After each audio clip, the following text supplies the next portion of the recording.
आपणा सर्वांना माझा नमस्कार। आज राष्ट्र निर्माते बाबासाहेब डॉक्टर भीमराव आंबेडकर यांचे वडिलोपार्जित गांव आंबाडवेचे धर्तीवर येण, त्यांच्या आस्थी कलशची पूजा करण, भगवान बुद्ध नसेच बाबासाहेब डॉक्टर आंबेडकर यांच्या प्रतिमेवर आवी आदरणीय रामजी सकपाल व आदरणीय रमाबाई आंबेडकर यांच्या चिंतावर पुष्पांजली अर्पण करण मी माझे परम सौभाग्य मानतो। ये स्थान ऐसा है जिस पर आकर के हर कोई भावुक होता है। देश का हर नागरिक, उसको एक ऐसा संविधान मिला जिसमें कि हर नागरिक के अधिकारों की चिंता की गई और हर नागरिक ये सोचता है कि ये वही पूर्ण भूमि है जहाँ से संविधान के प्रमुख शिल्पी बाबा साहब आंबेडकर के परिवारजन के लोग थे। और कभी कभी मैं सोचता हूँ रत्नागिरी की जब बात आती है, रत्नागिरी जिले की जो प्रसिद्धि है वो यहाँ जितने महान विभूतियाँ हुई उनका मैं उल्लेख करूँगा, लेकिन एक और विशेषता जो मैंने देखी अभी मैं आया, प्राकृतिक सौंदर्य से भरपूर। और यहाँ का जो मैंगो आम होता है, जिसको अंग्रेजी में अल्फांसो कहते हैं और हिंदी में शायद हापुस कहते हैं, उस आम की मिठास वो केवल भारत तक सीमित नहीं है, बल्कि विश्व के अनेकों कंट्री में उनको ये जब पता चलता है कि ये मैंगो है कहाँ का, कौन से ज़िले का है, इंडिया का है, बात समझ में आती है, लेकिन इंडिया में भी किस जगह का है तो ये कहा जाता है रत्नागिरी जिले का। उसकी मिठास, आम की मिठास वहाँ तक पहुँची है और यहाँ के लोगों की आचरण में भी मिठास है, वाणी में भी मिठास है। और मैं आज सचमुच ये संकल्प आप सब लोगों के बीच में, आप सबके साथ ये संकल्प जरूर लेना चाहूँगा कि इस रत्नागिरी जिले की मिठास पूरे देश में फैले। और वो मिठास की जो शुरुआत है, आज हमारे महाराष्ट्र के गवर्नर भगत सिंह कोश्यारी जी ने उन्होंने शुरुआत की है। उस शुरुआत जो की है, जो प्रयत्न किया है, एक इनिशिएटिव लिया है, उसमें हम सब लोग मिलकर के साझेदारी करेंगे और रत्नागिरी जिले की जो मिठास है वो यहाँ से पैदा हो। देवी और सज्जनों, लगभग 2 महीने पहले 6 दिसंबर को देशवासियों ने बाबा साहब का महापरिनिर्वाण दिवस मनाया और उनका सादर स्मरण भी किया। उसके पहले 26 नवंबर को पूरे देश में संविधान दिवस मनाया गया। सन 2015 से प्रतिवर्ष मनाए जाने वाले संविधान दिवस के दिन आयोजित देशव्यापी समारोहों में भी बाबा साहब और उनके द्वारा पोषित संवैधानिक आदर्शों को ही मुख्यतः स्मरण किया जाता है। मुझे बताया गया है कि इसके साथ ही 7 नवंबर का दिन महाराष्ट्र के विद्यालयों में विद्यार्थी दिवस के रूप में मनाया जाता है। सन 1900 में 7 नवंबर को बाबा साहब ने विद्यालय में दाखिला लिया था। आज ये कहा जा सकता है कि उस दिन एक नए युग का सूत्रपात हुआ था। विद्यार्थी दिवस के आयोजन द्वारा बाबा साहब के आदर्शों को अपनाने की शिक्षा देने का यह प्रयास सराहनीय है। इसके लिए महाराष्ट्र की जनता और सरकार को मैं बधाई देता हूं। 14 अप्रैल को सभी देशवासी श्रद्धा और उत्साह के साथ आंबेडकर जयंती मनाते हैं। बाबा साहब से जुड़ा हर कार्यक्रम हमें करुणा युक्त कानूनी राज व समता मूलक समाज की परिकल्पना को साकार करने के लिए प्रेरित करता है। शिक्षा के प्रति बाबा साहब आम्बेडकर के लगाव को स्मरणीय बनाने हेतु पूरे देश में 7 नवंबर को विद्यार्थी दिवस के रूप में मनाने पर भी विचार किया जा सकता है। सांसद महोदय बैठे हैं ना यहाँ? मैं चाहूंगा सांसद जी आप इसका प्रयास करिए और मैं भी आपकी मदद करूंगा। देवी और सज्जनों, बाबा साहब शिक्षा के प्रचार प्रसार को सबसे अधिक महत्व देते थे। ये बहुत प्रसन्नता की बात है कि बाबा साहब के इस गांव में श्री भीखूराम जी इराते के प्रयासों से सावित्रीबाई फूले शिक्षण प्रसारक मंडल द्वारा भारत रत्न डॉक्टर बाबा साहेब आम्बेडकर विद्या मंदिर नामक माध्यमिक विद्यालय चलाया जा रहा। मुझे यह भी बताया गया कि इस विद्यालय के बेटे बेटियों का रिजल्ट बहुत प्रभावशाली होता है।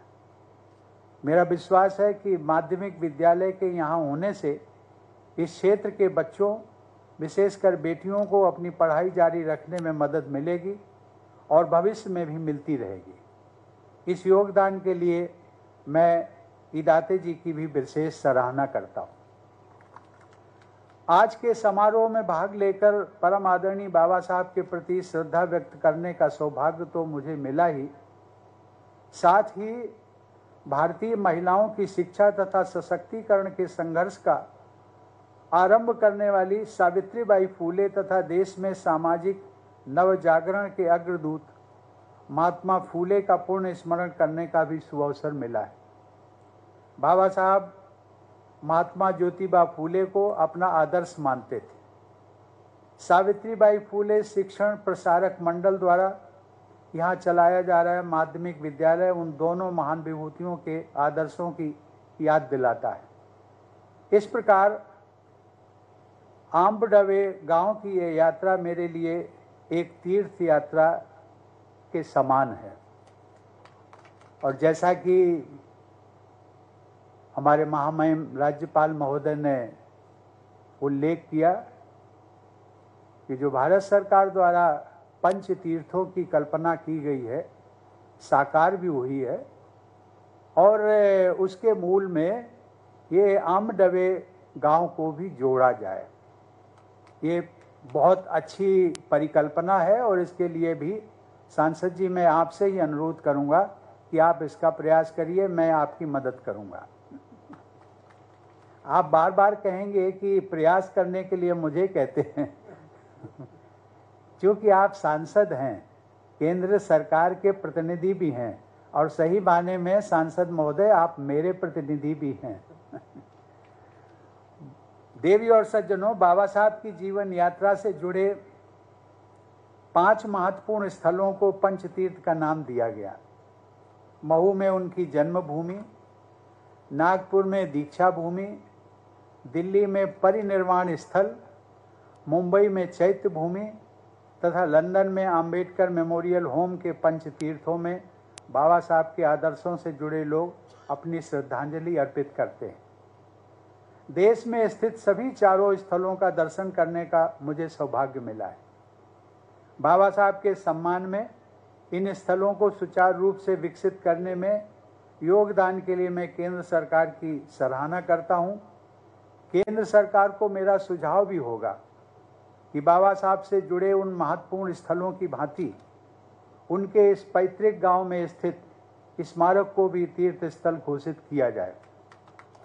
साथ ही केंद्र व महाराष्ट्र की सरकार मिलकर ऐसी सुविधाओं का विकास करें जिनसे लोगों को इस स्थल पर आना सुगम हो सके। देवी और सज्जनों, मुझे बताया गया है कि इस गांव को स्फूर्ति भूमि का नाम दिया गया। अनेक क्षेत्रों में पूरी ऊर्जा के साथ आजीवन योगदान देने वाले बाबा साहब के इस पैतृक गांव को स्फूर्ति भूमि का नाम दिया जाना सर्वथा सार्थक है। मैं आशा करता हूं कि स्थानीय प्रशासन व राज्य सरकार द्वारा गांव के इस नाम को रेलिवेंट डॉक्यूमेंट्स में अर्थात रेवेन्यू रिकॉर्ड्स में भी दर्ज करा दिया जाए। इस पूर्ति भूमि के आदर्श के अनुरूप पूरे देश के प्रत्येक गांव में समरसता और सौहार्द पर आधारित ऐसी समाज व्यवस्था होनी चाहिए जो उन सभी कुप्रथाओं से मुक्त हो जिनसे बाबा साहब की समता मूलक संवेदना को ठेस पहुंचती थी। यहाँ उपस्थित पूर्व सांसद श्री अमर सावले जी ने इस गांव के लिए सराहनीय योगदान दिया है। अपनी सांसद निधि की अधिकांश धनराशि उन्होंने इस क्षेत्र के विकास में लगाई है, उसके लिए मैं उनकी विशेष सराहना करता हूं।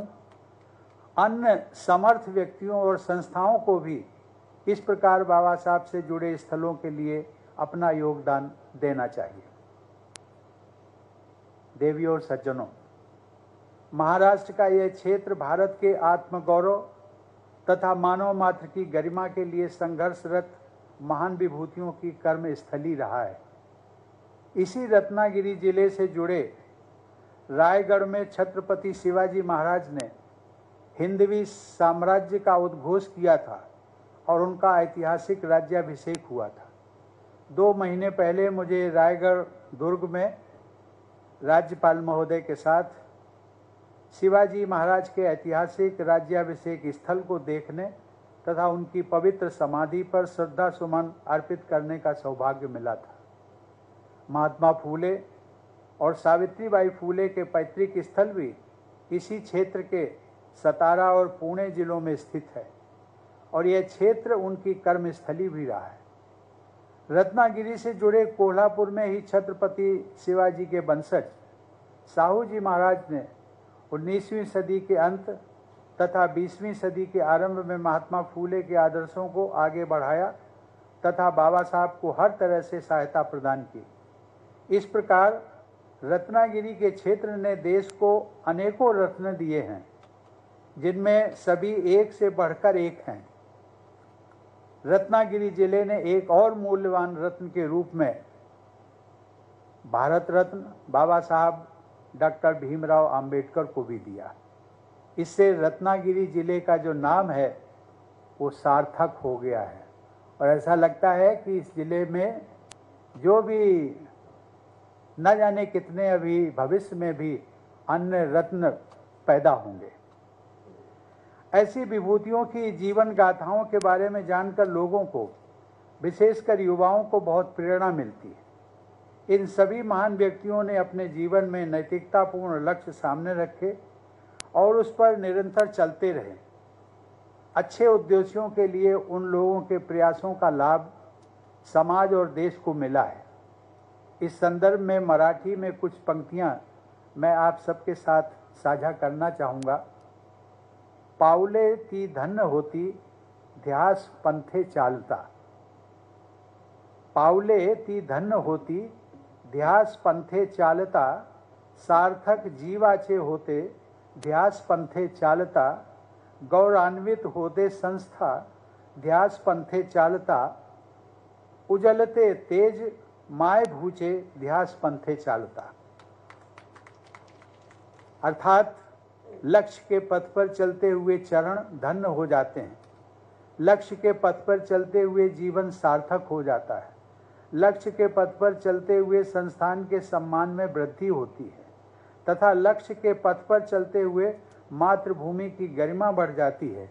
इसी भावना के साथ समानता और समरसता के लक्ष्यों की ओर हम सबको आगे बढ़ना चाहिए। देवियों और सज्जनों, अन्याय के विरुद्ध संघर्ष की सीख बाबा साहब को अपने पिता श्री राम जी सकपाल से भी मिली होगी, जो फौज में सूबेदार मेजर रह चुके थे। बाबा साहब के आजोबा यानी पितामह श्री मालोजी सकपाल भी फौज में रहे थे। बाबा जी के पिताजी मानते थे कि देश की रक्षा व सुरक्षा हेतु अपने जीवन की कुर्बानी देने के लिए महार रेजिमेंट में भर्ती होना उन सबका राष्ट्रीय दायित्व है। लेकिन महार जाति के लोगों की फौज में भर्ती पर सन 1892 से रोक लगा दी गई। सेना से सेवानिवृत्त होने के बावजूद बाबा साहब के पिताजी ने उस अन्याय के विरुद्ध आवाज़ उठाई और महादेव गोविंद रानाडे तथा बंबई के गवर्नर के समक्ष इस मुद्दे पर ज्ञापन दिया। फौज में महार समुदाय के लोगों की भर्ती के इस विषय को लेकर वे निरंतर प्रयासरत रहे। अंततः फरवरी 1917 में वह आदेश निरस्त किया गया और प्रथम विश्व युद्ध के समय महार बटालियन की पुनः स्थापना की गई। देवी और सज्जनों, शिक्षा और स्वाध्याय के प्रति बाबा साहब की निष्ठा सर्वविदित है। मुंबई में उनके निवास राजगृह में उनका निजी पुस्तकालय अत्यंत विशाल था। शिक्षा और अध्ययन को उन्होंने व्यक्तित्व, समाज और राष्ट्र निर्माण के सबसे महत्वपूर्ण माध्यम के रूप में अपनाया और दूसरों को भी ऐसा करने के लिए प्रेरित किया। बचपन से ही अध्ययन के प्रति उनके अनुराग का एक रोचक उदाहरण उनके इस पैतृक गांव से जुड़ा हुआ। आज मैं जब बाबा साहब के स्मारक पर अपने श्रद्धांजलि अर्पित करने गया तो वहाँ पर उनके परिवार से जुड़े हुए सुदामा जी हैं, सकपाल जी, उन्होंने भी इस घटना का जिक्र किया और उन्होंने बताया कि जैसा कि लोग जानते हैं कि जिन दिनों बाबा साहब ने सतारा तथा मुंबई में अपनी पढ़ाई शुरू की थी, उस समय वो प्रायः परिवार के बड़े लोगों के साथ अपने इस गांव में आया करते थे। शायद जब वे कक्षा 9 की पढ़ाई कर रहे थे, उस समय उनके एक भाई आनंद जी का विवाह इसी गांव में हुआ था। विवाह समारोह में भाग लेने के लिए पूरे परिवार के साथ बाबा साहब भी आए थे। विवाह संपन्न होने के बाद जब सभी को मुंबई वापस लौटना था, उस समय ये पाया गया कि बाबा साहब, जिन्हें भिवा के नाम से भी पुकारा जाता था, वहाँ नहीं थे।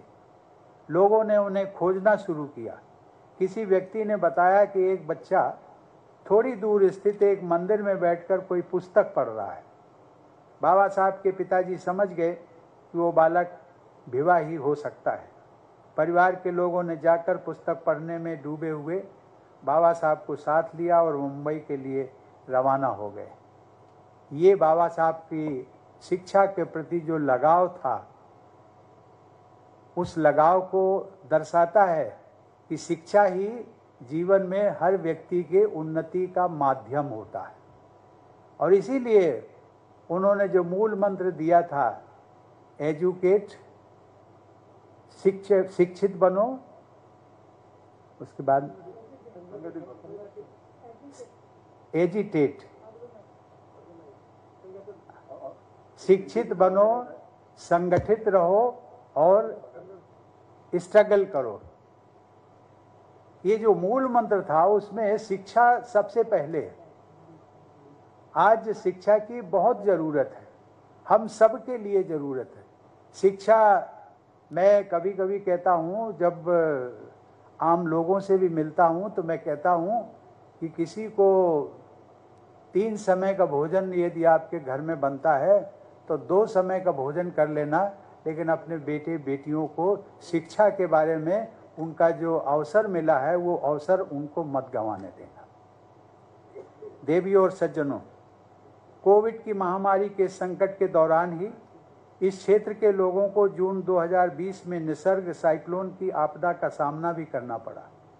मुझे ये जानकर प्रसन्नता हुई कि Dalit Indian chamber of commerce and industry यानी डिक्की द्वारा निसर्ग साइक्लोन के बाद यहाँ के सभी परिवारों के लिए राहत के कार्य करने के साथ साथ इस गांव को आत्मनिर्भर बनाने की भी पहल की गई। इस प्रयास में डिक्की के साथ खादी ग्रामोद्योग निगम, डॉक्टर बाबा साहब आम्बेडकर टेक्निकल यूनिवर्सिटी तथा बैंक ऑफ बड़ौदा की भागीदारी भी है। मुझे बताया गया है कि कोविड महामारी के कारण इस प्रकल्प को कार्य रूप देने में कुछ रुकावट आई है, लेकिन मुझे विश्वास है कि इस गांव में छोटे उद्यमों को बढ़ावा देकर लोगों को आत्मनिर्भर बनाने का यह सामूहिक प्रयास परिवर्तनकारी सिद्ध होगा तथा यहाँ के लोगों के जीवन में अच्छा बदलाव आएगा। इस गांव तथा क्षेत्र के लोग प्रगति और समरसता का आदर्श प्रस्तुत करेंगे। मैं चाहूँगा कि इसी प्रकार भारत के अन्य ग्रामीण अंचलों में भी विकास और आत्मनिर्भरता का प्रयास हो। जब हमारे गांव आत्मनिर्भर होंगे, तभी सही अर्थों में आत्मनिर्भर भारत के निर्माण का संकल्प पूरा होगा। इस संदर्भ में यह बताना प्रासंगिक है कि बाबा साहब भी स्वरोजगार के समर्थक थे। उन्होंने स्टॉक और शेयर्स के व्यापार में सलाहकार के रूप में व्यवसाय करने के लिए एक फर्म की स्थापना की थी। CPWD के टेंडरों में वंचित लोगों की हिस्सेदारी की मांग करते हुए उन्होंने सन 1942 में वाइसराय लिनलियो थगो को ज्ञापन दिया था। उनके बहुआयामी व्यक्तित्व में स्वरोजगार द्वारा आर्थिक शक्ति अर्जित करने वाले उद्यमी का स्वरूप भी शामिल है। अपनी व्यापक सामाजिक व राजनीतिक जिम्मेदारियों के कारण वे उद्यमी पक्ष को समय नहीं दे पाए, लेकिन उनके प्रयासों के फलस्वरूप आज हमारे देश में हर वर्ग के युवा स्वरोजगार द्वारा सफलता के कीर्तिमान स्थापित कर रहे हैं। वंचित वर्ग से निकले सफल उद्यमियों की प्रेरणादायक कहानियों की दलित मिलीनियर्स जैसी पुस्तकें प्रकाशित और लोकप्रिय हुई हैं। उद्यमशीलता से जुड़े इस सराहनीय परिवर्तन में यहाँ उपस्थित डिक्की के फाउंडर चेयरमैन पद्मश्री से सम्मानित डॉक्टर मिलिंद कांबले जैसे लोगों का उदाहरण अनुकरणीय है। ऐसे उद्यमियों की उपलब्धियां बाबा साहब के बहुआयामी योगदान का एक महत्वपूर्ण पहलू है। बाबा साहब द्वारा निर्मित संविधान की व्यवस्था में आज प्रत्येक वर्ग के युवाओं को हर क्षेत्र में आगे बढ़ने के अवसर उपलब्ध हैं। बाबा साहब का आदर्शवाद उनके कार्यों में परिलक्षित होता था। उनकी कार्यनिष्ठा का गहरा प्रभाव उनके सहयोगियों में देखा जा सकता है। सौभाग्य से मुझे कुछ ऐसे निस्वार्थ जन सेवकों के साथ काम करने का अवसर भी मिला जो स्वयं बाबा साहब के साथ जुड़े रहे। यहाँ उपस्थित सुप्रीम कोर्ट के जज जस्टिस भूषण रामकृष्ण गवई के पिता श्री रामकृष्ण सूर्यभान गवई, जो पूर्व में राज्यपाल और संसद में मेरे सहयोगी भी थे, उन लोगों में थे जिन्होंने बाबा साहब के साथ संघर्ष किया और उसके बाद उनके पदचिन्हों पर चलते हुए समाज की सेवा की। ऐसे जन सेवकों की संवेदनशीलता और परहित की भावना ने मेरे मनो मस्तिष्क पर एक अमिट छाप छोड़ी है। बाबा साहब के इस स्मारक पर आकर मेरा यह संकल्प और भी दृढ़ होता है कि हम सभी को राष्ट्र के विकास हेतु अपना सर्वस्व न्यौछावर करना होगा। यही बाबा साहब के प्रति सच्ची श्रद्धांजलि होगी। अंत में मैं बाबा साहब की पूर्ण स्मृति को पुनः प्रणाम करते हुए आप सभी के सुखद भविष्य की मंगल कामना करता हूँ। धन्यवाद। जय हिंद।